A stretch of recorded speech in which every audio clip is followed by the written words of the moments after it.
Welcome, folks. This is Tom O'Brien of TFNN. We go 5 days a week. We go 10 hours a day. We go 24 hours a day on the internet at TFNN.com. Always remember, folks, whatever you think about, you bring about. Whatever you focus on grows. Hope everyone's having a great day, safe day. Let's make it a great night, folks. You are only responsible for your half of the relationship. There are two halves in every relationship, but you're only responsible for your half of the relationship. It's not up to you to control the other half. Respect the other half, and there is always going to be peace in that relationship. Market-wise, let's take a look at it out here. We had the Dow Industrials up 41, closed at an all-time high. Market shook it off, folks. You had the Federal Reserve come out with their numbers, with their statement at 2 o'clock. When that happened, you had the Dow Industrials trade down to 22,314. Guess what? Shakes it off and goes up 100 points. Closes up 41, but from lows to highs goes up 100 points. Just shakes it off. Says, see you later. See you, don't want to be you. NASDAQ got down 5 points. You had the S&Ps up 1.5. Gold contract down $6.40, trading at 1304.20. We're going to take a look at that gold market. What do you have with gold out here, folks?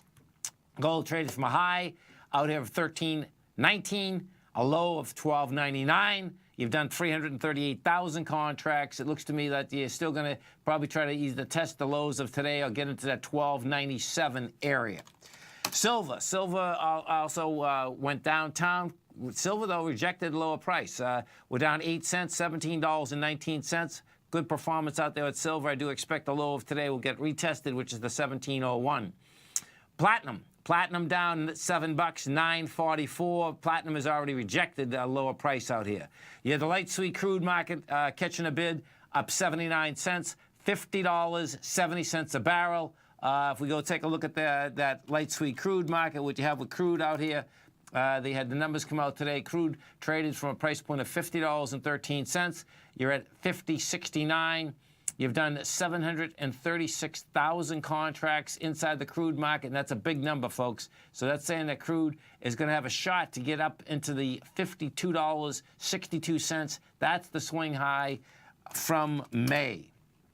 Bonds, notes and bonds.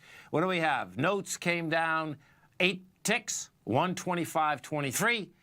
30-year bond 5 at 153.31. If we go with the 10-year first and look at the 10-year, what you have with the 10-year is this. We did 1.4 million contracts, big contracts, but that's what the 10-year likes to do. We got to a low out here of 125.17. Your swing point is 125.21. Guess what? We're at 125.23. This bond market, note market, looks like it's going to build cause once again in order to get to higher price. Now, that's really wild.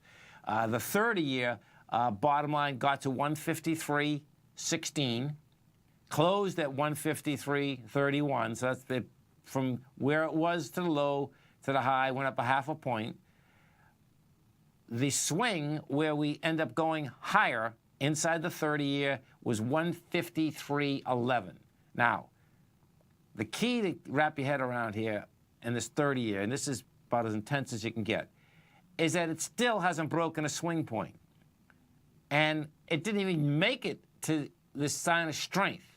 So that's saying that the 30-year also is not done going up on price, down on yield. King dollar. What do we have with King dollar? King dollar finally caught a bid. King dollar traded at a price point. The low was 91.215. We're at 92.240. You've done 36,000 contracts. That's saying that good old King dollar is going to make a run, finally get a bounce going up into this 93.840 number, and we'll see if, in fact, that can get any juice. If it gets some juice there, then we're actually going to see quite a bounce inside King dollar.